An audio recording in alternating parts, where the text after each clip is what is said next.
Et donc voilà, c'était à titre d'information. On va y aller avec l'instant de l'analyse.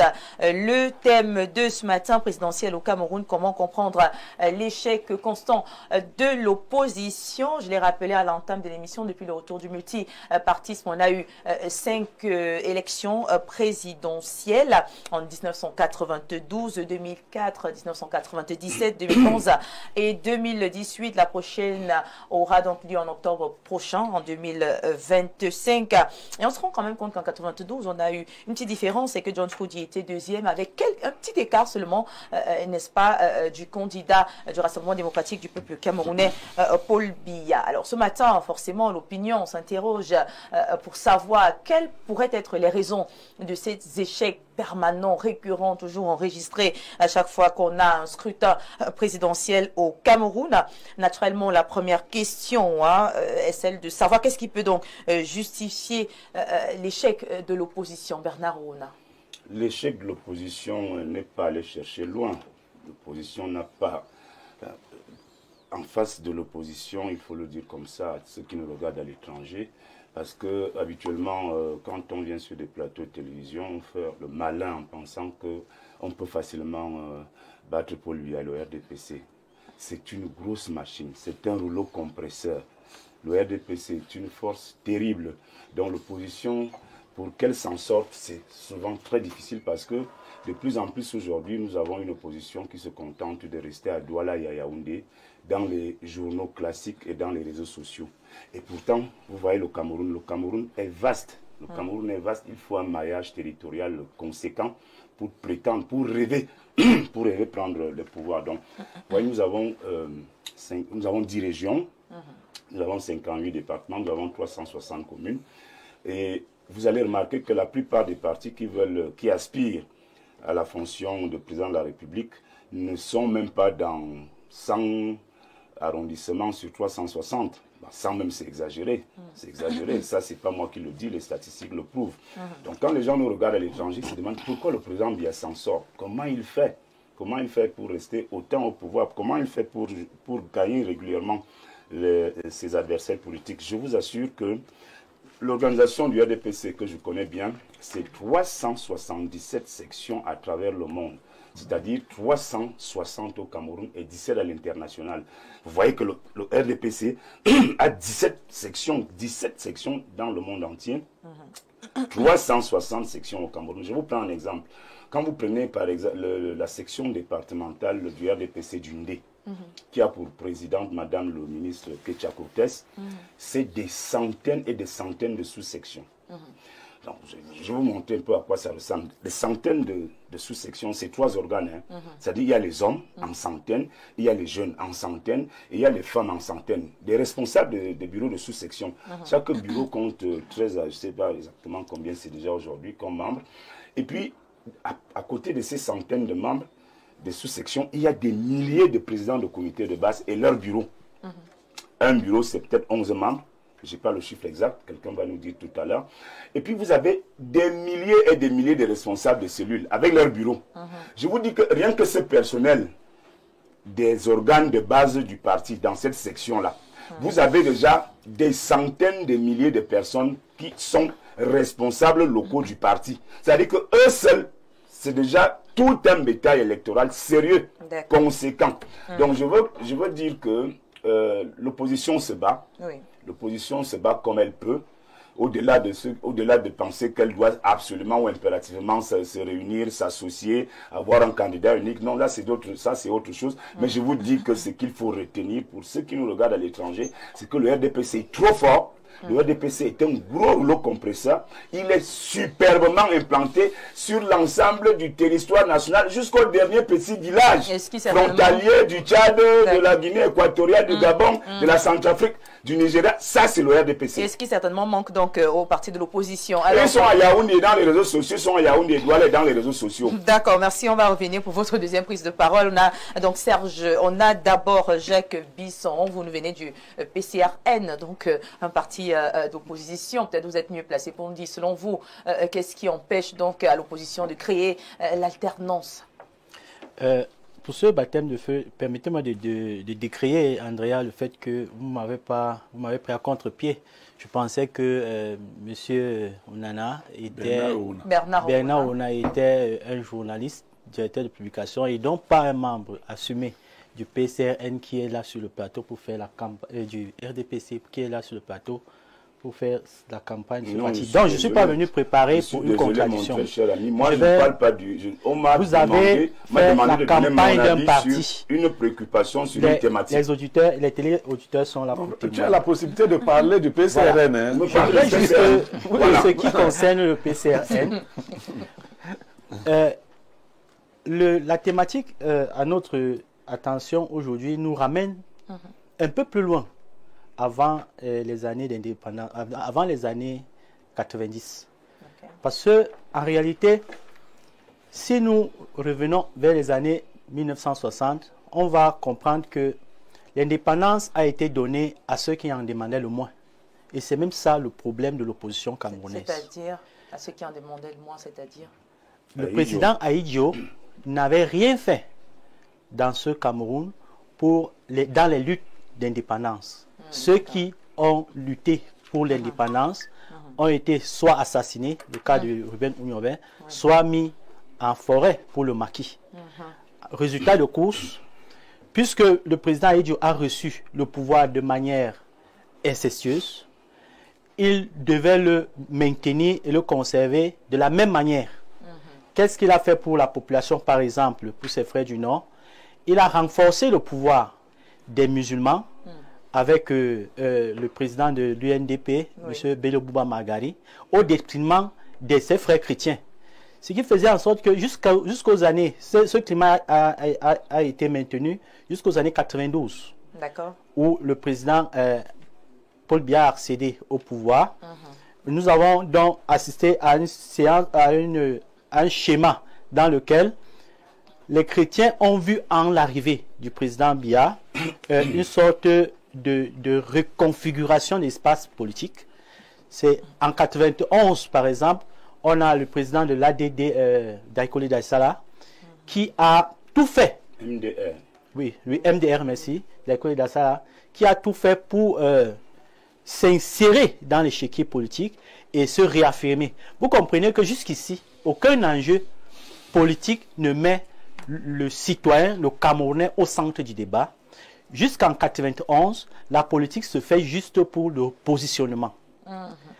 C'est comme ça qu'en 92, première élection au Cameroun, nous avons donc, à l'issue des élections législatives, une majorité d'opposition, mais puisque MDR est fatigué de patienter, ils ont trop souffert, ils sont obligés, ou ils pensent nécessaire de tisser ces relations incestueuses avec le RDPC qu'il est en train de louer pour trahir l'opposition qui avait là une occasion de sortir le Cameroun de l'abîme de la dictature. Mais qu'est-ce qu'il y a lieu de faire à présent? Nous avons donc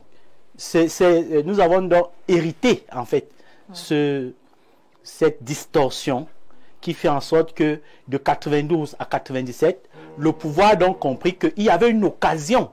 Ils ont failli, ils ont loupé l'occasion de se faire éliminer politiquement. Ils ont donc trouvé, ils ont saisi le taureau par les cornes en créant des moyens de confiscation du pouvoir.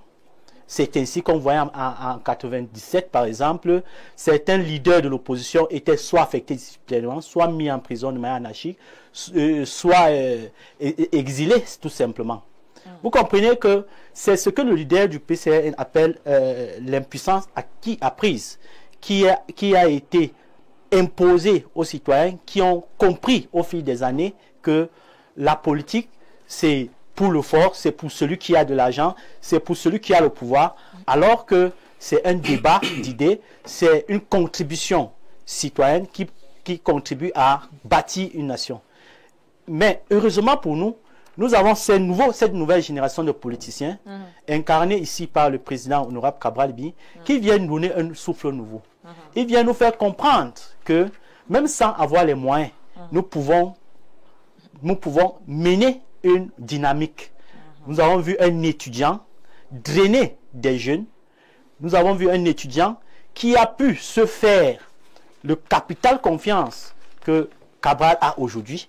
Il l'a conçu avec de main de maître, avec ses propres moyens. Quand on parle de moyens, il n'est pas question d'avoir un financement occulte, il n'est pas question d'entretenir des rapports incestueux, il n'est pas question d'entrer au préalable dans un gouvernement pour espérer avoir des prébendes, des moyens ou des réseaux de relations pour après venir entrer, troubler le pouvoir ou bien l'opposition et dire qu'on est... Cabral Libye qui a récemment lancé une opération de collecte de fonds, je pense sur les réseaux sociaux. Justement, j'en venais.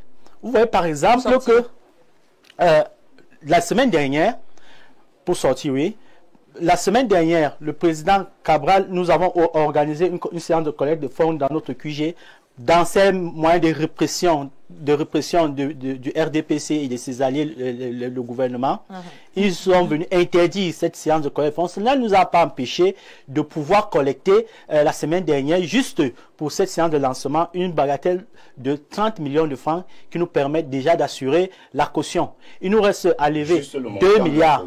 Il nous reste à lever 2 milliards qui va nous permettre de couvrir la campagne dans les 288 communes au Cameroun où nous avons déjà des représentants et des militants sur les 360 et non 100 comme le camarade tout à l'heure disait. D'accord, merci beaucoup. On va donc passer la parole à Serge Sobli sur le plateau, toujours dans le même sens, hein, essayer de comprendre voilà l'échec constant de l'opposition au Cameroun. On a donc certains qui accusent le manque d'union, n'est-ce pas, de l'opposition. Chacun voudrait se positionner, chacun y va, n'est-ce pas, pour son intérêt personnel. Il n'arrive pas très souvent à s'unir, bien que d'autres pensent que voilà, il y a un aspect, n'est-ce pas, qu'il ne faudrait pas oublier.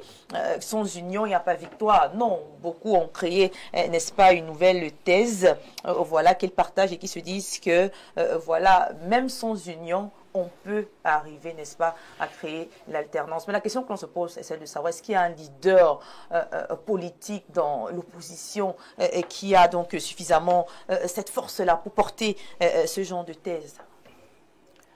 Merci Viviane. Je vais répondre à la préoccupation, mais permettez-moi de faire... de planter votre décor. Voilà. Son Excellence Paul Biya, président de la République du Cameroun, disait dans l'un de ses discours, la gesticulation n'est pas une preuve de vitalité. Synonyme. Donc il faut travailler. Il disait synonyme. N'est pas synonyme de vitalité. Un synonyme, pas synonyme de vitalité. Donc c'est pour dire il faut travailler. Le RDPC travaille. Vous êtes du RDPC. Il faut le dire, hein. Mais il faut d'abord comme ça. Vous embrouillez les vous êtes du RDPC. Laissez-moi ça virait qu'on a comment comprendre l'échec constant de l'opposition? On répond donc à ce que vous êtes du RDPC. J'en viens. D'accord. Vous me laissez poursuivre. Vous allez voir où je vais chuter. Allez-y, rapidement. J'ai été à Toubo, à Bordibo, ou Massara, qui veut dire le village du maïs. Et j'étais à Fakochet. C'est des coins très très retirés. Mais là, le RDPC est là. Vous voyez, n'est-ce pas, comment dire, les traces, n'est-ce pas, du RDPC. Je suis de Bamandjou, plus précisément de Bameya. Ce sont des coins retirés, mais le RDPC est là. Le RDPC n'est pas un Bamandjou. Vous voyez un peu, j'ai dit le RDPC est dans le coin très retiré. On parle aussi du MRC. Je dis bien très très retiré. C'est pour dire. Les jeunes fonctionnaires. C'est pour. Les jeunes fonctionnaires, on fait quoi? Non mais. Ils sont amusants. Allez, il n'y a pas le MRC là-bas où il est. Non, je vous en prie. C'est pour vous dire. Oui, dites-nous. Alors, le pilier. Le pilier du management, il faut que je le rappelle un peu ici, il y a la planification, la direction, l'organisation et le contrôle. Alors, mais quand vous mettez, n'est-ce pas, ces stratégies, ces outils en marche, vous devez avoir un résultat. Le résultat sera toujours escompté. Est-ce que l'opposition, donc, met ces outils en marche? C'est la question que moi, je me pose. Vous voyez? D'accord. Excusez-moi, vous sortez, oui, le fou se croit sage. Mais le sage, c'est qu'il est fou. Il dit un adage. Donc, pour dire, il faut être humble de reconnaître que, alors, le parti est installé partout sur le territoire national et mettre des moyens en jeu pour, n'est-ce pas, apporter satisfaction à tout, n'est-ce pas, les parties prenantes, à tous ces citoyens. D'accord, merci beaucoup. Merci à vous. On reviendra pour la suite avec Pierre Bihouignewek. On parle donc aujourd'hui de mapartisme. Le mapartisme où chacun, n'est-ce pas, veut manger sa part et se tait. Est-ce que cela ne serait pas également, n'est-ce pas, l'une des causes de l'émiettement de l'opposition au Cameroun? Alors, moi, je l'ai dit sur tous les autres plateaux. Il faut déjà déconstruire cette légende. C'est une légende qui veut que le RDPC soit implanté, 1000 ceci, 1000 cela.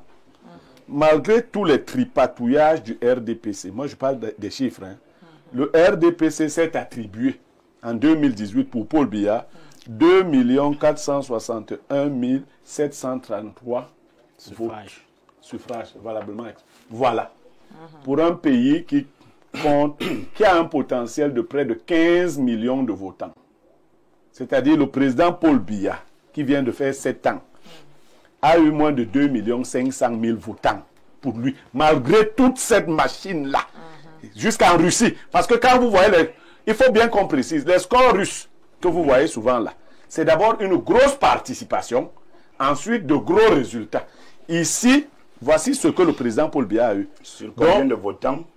Je voudrais d'abord que vous compreniez, je vais vous dire comment la machine fonctionne. Donc, la machine RDPC et la machine électorale empêchent d'abord l'enrôlement dans le processus électoral. Première chose, parce la machine craint tous les nouveaux enrôlés là. C'est que les nouveaux qui arrivent là détestent le RDPC. Donc, on veut s'assurer.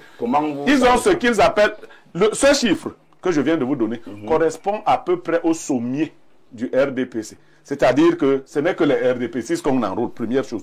Écoutez, deuxième chose. Exactement. Oui, deuxième chose. Deuxième chose. Oui. Vous connaissez quand même qui était Cabral Libye en 2018. Le RDPC lui a donné 218 834. Le RDPC donne. Vous avez parlé, je vous ai laissé. Hein. D'accord. Le RDPC a donné à Kamto 498 000, dont moins de 500 000 voix. À Cabral, 218 000 suffrages. Voilà, je m'arrête à ces deux-là. A donné au SDF 110 000. Arrêtons-nous à ce deux niveaux. Quand Frundi avait presque, je parle comme ça parce que c'est bon pour les médias, avait presque battu Biya en 92. Est-ce que le SDF avait donc à cette époque-là les 380... Non, pour battre à l'élection. L'élection présidentielle était un scrutin direct. D'accord? Et on connaît les zones fortes. On sait, Yaoundé Douala, c'est près de 13 millions d'habitants. Quand vous prenez le Grand Nord, c'est dans les 8 millions d'habitants. Le reste, c'est des villages comme le village de Bernard Ouna. C'est 30 personnes. Donc, tu n'as pas besoin d'aller te balader. Votre président lui-même, il fait la campagne dans une seule ville. Et vous, à Maro, et la dernière élection. Donc, ça, ce n'est pas un argument qui tient. Au contraire, c'est un argument contre-productif. Parce que comme les populations souffrent beaucoup, en voyant le RDPC là-bas, elles voient donc exactement le parti qu'il ne faut pas voter. C'est-à-dire que, donc c'est le parti ici qui nous maltraite comme ça. Voilà ce qui se passe. Maintenant, la faiblesse de l'opposition vient de quoi? Deux techniques que le président a utilisées. La première technique, c'est qu'il a poussé à la fuite les vrais opposants. Soit ils sont hors du pays, soit ils se sont tués. Deuxième technique qu'il a utilisée, c'est qu'il s'est fabriqué des opposants de convenance. Oui, il a fabriqué des gens pour la... non. Oh, je les laisse faire leur campagne pour le moment. Il s'est fabriqué des opposants de convenance qui l'accompagnent. Vous voyez? Et quand ils veulent se fâcher, il a dit, attendez, si je parle de chacun d'eux en détail, là, ça va encore leur gâter les choses. Je me suis promis en 2025 de ne plus leur gâter leur business. Mais il s'est fabriqué. Le jeune homme parlait d'Akole. Non, d'Akole n'est pas le seul à avoir trahi l'opposition. Augustin Frédéric Kodok l'a fait en transmettant ses 18 députés. C'est une trahison? Bien sûr! Bien sûr que c'est une trahison. Non. On avait là une occasion de nous séparer de ce système. Vous et qui? Nous qui ne croyons pas à ce système. Patron de son parti politique, il a des députés à l'Assemblée. Il est de l'opposition. Il est de l'opposition naturellement, et un président qui est en difficulté lui tend la main, mais je dis, viens on s'entend. Si Kodok était vivant aujourd'hui, il a pleuré toutes les larmes de son corps avant de mourir. Tu sais, avant la mort de Kodok, il n'était plus ministre, il était menacé d'être envoyé au TCS, malgré tout ce qu'il avait fait là. Vous comprenez? Donc aujourd'hui, après Kodok, toute l'UPC est finie. Aujourd'hui, on n'a plus rien là-bas. Donc, en faisant ces compromis-là ou ces compromissions, il a tué l'avenir politique. Aujourd'hui, donc, le président s'en va tout calmement, sachant que ses amis l'accompagnent. Et chacun fait les levées de fonds. Non, ses amis, sauf Cabral. Celui-ci veut 6 milliards, l'autre veut 2 milliards. Et vous savez ce que Biya fait souvent? Non. La première campagne de Cabral, il avait eu combien de milliards?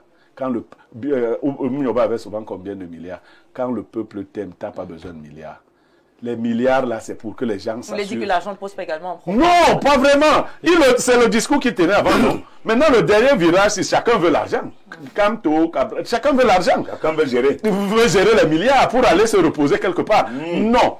Il nous faudra des opposants qui ont de la dignité, qui ne veulent pas avoir les milliards, qui ne veulent pas avoir les joues, s'ils n'avaient pas les joues avant. Il faut des gens qui soient prêts à se sacrifier. Ils doivent se générer par eux-mêmes et n'attendre rien du système. Je dis bien rien. Si tu attends quelque chose de ce système, tu ne peux pas être un opposant. Pas de marché public. Un opposant ne fait pas les marchés publics. Un opposant ne va pas chercher les amitiés intimes avec les gens du régime. C'est les mauvaises personnes. Il ne faut pas avoir les amitiés intimes là-bas. Leur voiture au palais. Malheureusement. D'accord. Nous manquons de cette opposition-là. D'accord, merci beaucoup. Nous manquons de cette opposition-là. Voilà, on va prendre d'abord quelques réactions pour souffler un tout petit peu. Alors, bonjour, je suis parfois déçu. Je suis parfois déçu des débats. La question à suivre, Niemek dans son costume d'opposant de Biya, c'est le RDPC qui demande à Kamto de ne pas accepter que Cabral Libi soit le candidat de l'opposition. Très bonne question. Hein. Vous voulez y répondre? Non, c'est la question à Niemek. Kamto a demandé à Cabral de l'investir ou Cabral a demandé à Kamto de l'investir? Bien sûr, il y a eu... Vos deux partis, vous voulez qu'on en parle? Parlons-en. Par militants interposés, vous vous fracassez et vous faites le jeu de Biya. C'est une fausse illusion. Qu'est-ce qui se passe? C'est une fausse illusion. Qu'est-ce qui se passe? Cabral s'est rapproché de son père Kamto. Si vous me donnez la parole, ce qui se passe, c'est que en réalité, il n'y a pas eu de déni entre ces deux leaders. Il y a juste eu l'esprit du messianisme qui anime l'autre leader. Ah ben tu vois, vous attendez quelqu'un qui a au moins votre double. Vous attendez de lui que vous parlez de lui de cette façon-là. Est-ce que c'est comme ça accepté de Cabral est allé vers Kamto? Bien sûr. Quand? Cabral a démontré dans des il est allé vers Kamto en 2018. Ah bon? Avec preuve à l'appui. Ils ont même tissé une sorte d'alliance qu'ils ont conclue. Au moment de matérialiser, Kamto vient dire que non, je ne peux pas m'aligner à un jeune. Est-ce que c'est sérieux? Et lui, Cabral ne pouvait pas s'aligner à Kamto?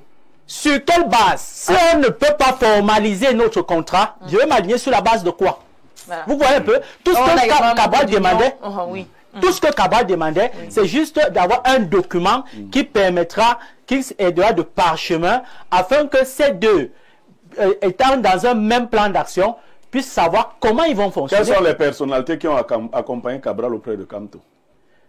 Il y a le vice-président du PCRN. Je ne parle pas du PCRN. Le PCRN, quelle personnalité? Quelle personnalité Jules Domché a proposé, c'est Jules Domché qui était l'initiateur de cette rencontre. Ouais. Il faut demander. D'accord, je vais me journaliste. Oui, rapprochez-vous. D'accord, mais qu'est-ce qui empêche l'union, qu'est-ce qui empêche dans l'union de l'opposition, selon vous? Justement, c'est ce que j'ai tenté d'expliquer, en rappelant qu'en 2018, les candidats Kamto et Cabral se sont... Joshua également? Non, je parle d'abord des deux.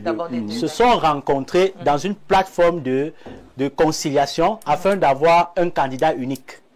Ils sont tombés d'accord sur des grandes lignes et ils ont convenu qu'il fallait juste mettre leur accord sur un document physique et par la suite paraphé. Ils sont donc donné un rendez-vous pour la signature. Au moment de signer le document, le président Kamto dit au président Cabral, non, Cabral, laisse, tu dois seulement t'aligner après moi. Est-ce que dans la politique moderne, un leader d'opposition ou bien un leader de parti politique peut simplement s'allier derrière un autre leader pour son bon vouloir parce que ces autres officiers militants ont pensé que non, c'est un jeune étudiant, non, c'est un jeune qui n'apporte que des va-nu-pieds, qui n'a que des va-nu-pieds derrière lui, il n'a pas une influence, il n'a pas un poids réel en politique. En fait, c'est ce qui a animé Kamto à l'époque. Et vous comprendrez mieux pourquoi plus tard, Cabral a dit qu'il ne peut plus s'allier avec Kamto, simplement parce que l'ayant trahi dans le passé, ayant d'abord négligé même à cette époque le fait que Kamto a travaillé pour le gouvernement. Il a été ministre pendant plus de 7 ans. Non, permettez-moi de parler. Ce genre de discours, c'est Cabral qui vous a dit de parler comme ça. Non, monsieur, c'est Cabral qui vous a dit de parler comme ça. Chez nous, ce n'est pas la robotisation. Nous sommes libres dans la pensée pour que cette pensée soit objective. Mais vous enfoncez le PCRN. Non, on n'enfonce pas. C'est un argument, ça. Vous n'avez pas trop le PCRN pour nous donner les leçons sur un plateau. Non, s'il vous plaît. J'ai besoin de vous aimer. Vous faites quoi pour qu'on vous aime? Mais je ne veux pas quand même. Je suis là pour aider le Camerounais à comprendre le problème de l'opposition. Merci. On va rester courtois sur le plateau. Bonjour. Au plateau, très belle thématique. Après 1992, l'échec constant de l'opposition est dû à l'absence d'un leader qui fait l'unanimité. L'opposition actuelle est encore plus faible qu'avant, car l'arrivée de certaines personnes dans l'opposition qui disent Kamto ou rien pousse les autres à dire tout sauf Kamto, ce qui fait l'affaire du RDPC qui est bien parti pour gagner encore des années. Voilà, donc une réaction. Bonjour. Ah oui, hein. Cette réaction traduit Kamto ou rien. Ça c'est la position du MRC. Les autres, tout sauf Kamto. Qui gagne? Personne. C'est Biya qui gagne. Bonjour le plateau. Cabral Libi est le seul opposant au Cameroun à l'heure actuelle. Il est venu redonner à nous les jeunes le goût de la politique aujourd'hui. Nous sommes fiers de lui. Qu'il compte sur nous, François, depuis le sud. Bonjour la dame charmante sur le plateau. Voilà. Très long message, il faut le préciser. Voilà. L'échec de l'opposition n'est pas seulement à mettre au crédit de l'incapacité de l'opposition, mais aussi du pouvoir sans pareil du RDPC d'être en capacité d'être présent dans tous les bureaux de vote du territoire sans exception. Cela peut être dû au manque de ressources financières de l'opposition, comme l'a dit Bernard Orona.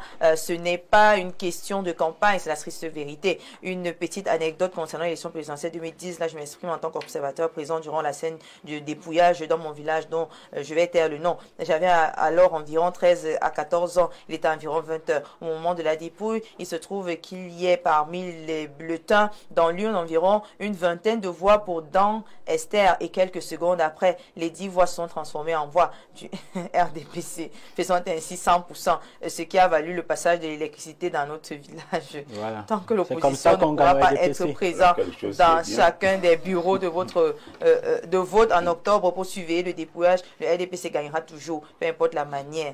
Voilà, petite parenthèse concernant les élections d'octobre, tout Camerounais qui est conscient du devenir du pays ne peut avoir autre candidat à élire que Maurice Kamto. Cabral, lui, a montré qu'il n'est pas digne de confiance, toujours prêt à se vendre et à pactiser avec l'adversaire, incapable de tenir tête. Si Cabral faisait son entrée en politique cette année, il aurait certainement gagné les élections de 2025, tellement le Camerounais l'âme d'en a marre. Voilà. Mais malheureusement, en 7 ans, il a eu tout le loisir de salir son image politique comme une fille de joie. Voilà, le message il est très long, on ne peut pas tout voilà, le lire, mais voilà un tout petit peu voilà, son avis. Alors, on pousse avec la thématique, si vous le voulez bien, très chers panélistes. On a donc essayé de commenter voilà, le fonctionnement actuel, analyser un peu les conditions actuelles du système politique camerounais. Alors, maintenant qu'on essaye de comprendre ce qui se passe véritablement, les causes, j'ai envie de demander quelle est donc la recette magique pour faire gagner l'opposition, Claire Birioyo. Non, je ne crois pas au messianisme politique. Je crois à un travail de fond. Il y a dans les messages des choses qu'il faut retenir. Le monsieur du PCRN, moi je suis proche du président du PCRN. Je dis encore, en acceptant d'être député, ce n'était pas une mauvaise chose. Sauf que par exemple au niveau de la députation, il s'est suffisamment détaché de sa base électoraliste. Voilà un député qui s'est comporté comme un candidat à l'élection présidentielle, pas comme un député.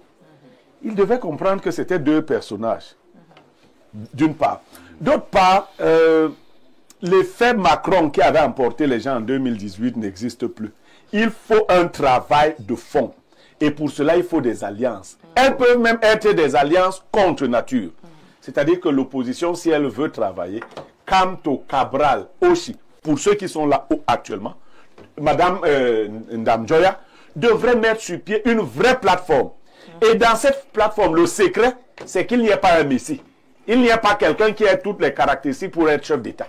Si chacun est prêt à dire qu'on peut envoyer un de nos quatre, ou alors un autre, qui ne soit même pas nous quatre, c'est-à-dire des membres influents ou des membres qui ont du potentiel dans leurs différents partis politiques. Des membres qu'on a vus depuis Parce que le si départ, on voit une sortie de ces quatre-là, disant qu'ils font une campagne, je vous assure, ça va mordre.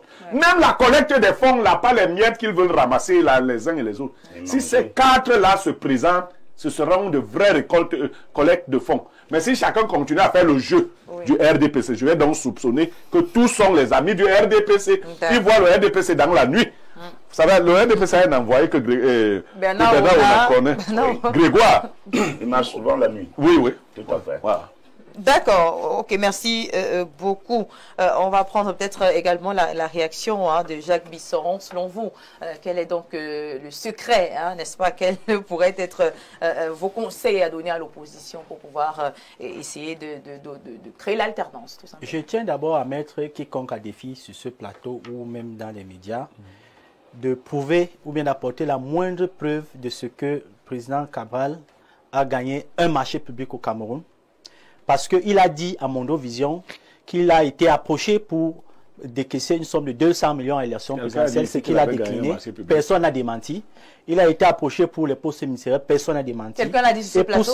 Quelqu'un l'a dit sur ce plateau qu'il a gagné. Je suis en train d'apporter encore un démenti sur les actions de Vous avez dit qu'il a gagné des marchés. Oh là, monsieur, oh là, j'ai dit un opposant ne fait pas les marchés publics. Oui, mais nous parlons ici, le seul opposant qui est sur le plateau. Non, on parle de l'opposition en général. On ne parle pas du PCR. Pour ce qui est de la place de l'unité s'il vous plaît, est-ce que vous avez un conseil? Pour ce qui est de la place, je suis en train de... Tu vas faire comment pour répondre à la question? Mais monsieur, toi, tu parles des marchés publics. Bon, relancez-moi sur la question. Oui, tout simplement. Vous avez la question. Tu avais un agenda. Vous êtes comme dans le MRC. Tu viens avec ton agenda. Parle de la question. Un conseil à donner à l'opposition concernant la thématique du jour. Non, l'opposition a le simple devoir, comme le disait le grand frère Blaireau, de se départir des intérêts personnels et de mettre l'intérêt de la nation en avant et de savoir que personne ne gagne à être le seul victorieux. Donc, nous appelons fortement à ce que l'opposition puisse... Nous sommes pour une opposition qui est d'abord dans une coalition d'action. C'est ça le problème avec le PCRN. Nous privilégions une coalition d'action, c'est-à-dire on formalise notre coalition dans un document qui est reconnu et enregistré par des institutions établies, afin que par la suite, on choisit maintenant la personne qui peut porter. Et comme il le disait d'ailleurs chez nous au PCRN, celui qui portera le projet n'est pas pour nous au centre débat pour le moment. D'accord, merci beaucoup. Pour le moment, c'est la coalition d'action qui compte le plus que celui qui porte le projet. D'accord, Bernard Ouna, votre point de vue final? Mon point de vue final, c'est que, je l'ai dit, et moi je veux rester dans votre thématique, comment comprendre l'échec constant de l'opposition. Je l'ai dit au début de ce débat, de cette analyse, l'opposition se bat, se débrouille face à un monstre qui est devant elle, et il faut le dire avec beaucoup d'honnêteté. Vous savez que je critique le RDPC régulièrement sur ce plateau quand il le faut, parce que je ne fais pas dans la langue de bois, mais je vous assure que où nous sommes aujourd'hui au Cameroun, c'est un rêve, c'est une illusion de penser que quelqu'un peut battre. Non, on bat ton le RDPC est trop fort. Non, il n'est pas fort. Ici sur le plateau, tu es le seul qui vote le RDPC. Ah, il n'est pas seul. C'est la fédération qui connaît qui va voter. Ah, bien sûr. Bon, en tout cas, c'est sa fille. L'opposition peut s'organiser Comme Blériot l'a dit, c'est une image, bon, c'est juste un rêve, c'est-à-dire d'avoir tous ces leaders réunis et qu'ils choisissent une personne. Ça peut donner quelque chose, mais ça va toujours être très difficile. Je vous assure que le RDPC et son candidat sont trop forts. Ils sont bien organisés. Ils ont les moyens humains, matériels, financiers et logistiques. Ils ont tout. Et c'est là où je lance un appel à Elekam, parce qu'en fait, il y a cette structure Elekam qui pense bien faire en dérangeant, à ne pas appliquer la loi, croyant faire des yeux doux au président Biya. Non, ça n'aide pas le RDPC, ça n'aide pas le président Biya. Si vous devez faire quelque chose à Elekam, faites au maximum un effort que les choses soient transparentes pour que la victoire du président Biya, elle aussi, soit transparente, inattaquable le moment venu. D'accord, merci beaucoup Serge Soboui. Oui. Est-ce qu'on a des leaders d'opposition assez forts? On a quand même l'impression que tout le temps des gens sortent de nulle part du jour au lendemain et ils se présentent. On ne les a pas vus, on ne les a pas vus partir, n'est-ce pas, dès le départ, petit à petit s'impliquer dans tout ce qui concerne la politique. Est-ce que cela n'est pas également, n'est-ce pas, l'une des faiblesses, n'est-ce pas, de l'opposition? Bon, je pense que, comme on dit en latin, ora illabora. Ora et labora. Ora illabora. C'est-à-dire? On prie, on travaille. D'accord. Et je pense qu'il faut former une alliance stratégique. C'est avec ça qu'on pourra, ou que l'opposition pourra faire quelque chose, mais malgré ça, ils ne pourront même pas d'ailleurs, parce que nous sommes tellement structurés. Et le mettre dans l'opposition. Non, je pense que un jeune qui est du RDPC, ça me fait. Un type de 54 ans, je comprends. Toi, tu fais quoi là-bas? Toi, tu fais quoi là-bas? Et chercher son avenir. Je vous dirais de partir lire le livre Le mendiant de Saint-Pindesbourg. Voilà, donc chacun est rationnel dans la décision de ses choix. D'accord, merci beaucoup. Justement, Bio Yemek, vous avez la parole pour terminer. Alors, on a la thématique présidentielle au Cameroun. Comment comprendre l'échec constant de l'opposition et peut-être des solutions? Si on reprend les mêmes erreurs, on aboutit au même résultat. Le RDPC est une machine. C'est une machine électorale, c'est une machine de manipulation. Pour combattre une telle machine, on ne peut pas aller en rang dispersé. On ne peut pas être dans cette optique de guéguerre entre les partis. C'est ce que je reproche à leurs leaders. Ils doivent s'unir. Je n'en dis même pas suffisamment sur les plateaux. S'ils veulent montrer patte blanche, s'ils veulent montrer au peuple qu'ils n'ont pas été achetés par le RDPC, qu'ils s'unissent. Et qu'ils choisissent peut-être un candidat. Ça peut être un des 4, j'ai dit, mais ça peut être un membre influents de leur parti politique. Même de la société. Et même de la société civile. Pourquoi pas? Si le but c'est seulement de renverser le régime, on choisit une personnalité, même de la société civile, et on bat le parti de ce jeune. Akeremouna est de plus en plus sollicité. Hein. Voilà. Akeremouna. Vous avez un problème avec moi? Non, mais moi, je vois un jeune comme toi, transition politique, évidemment. Oui, pour une transition, pourquoi pas? Akeremouna est bien mêlé. Moi, je pourrais le voter si le président Biya n'est pas candidat. Ah, tu ne dis rien là. Spécialement, il doit se présenter comme militant du RDPC sur le plateau. C'est mieux. D'accord, voilà, merci beaucoup à vous, très chers panélistes, pour ces moments d'échange, d'analyse et peut-être de meilleure compréhension du sujet. On parlait ce matin des présidentielles au Cameroun. Comment comprendre l'échec constant voilà, de l'opposition? On a eu quelques éléments de réponse qui, j'espère, à la maison, vous ont fait plaisir. N'oubliez pas de revoir cette émission à 22h30 sur les mêmes antennes ou encore en direct de notre page Info TV Cameroun via le réseau social Facebook. Nous sommes également en direct de notre compte YouTube Info TV 237. C'est avec le même plaisir que je vous retrouverai demain, s'il plaît à Dieu, pour une autre édition de votre Agora du 10-12 sur les antennes d'Info Télévision. Sur ce, je vous souhaite de passer un agréable lundi. Très bon début de semaine à tous et à toutes et à nous revoir demain.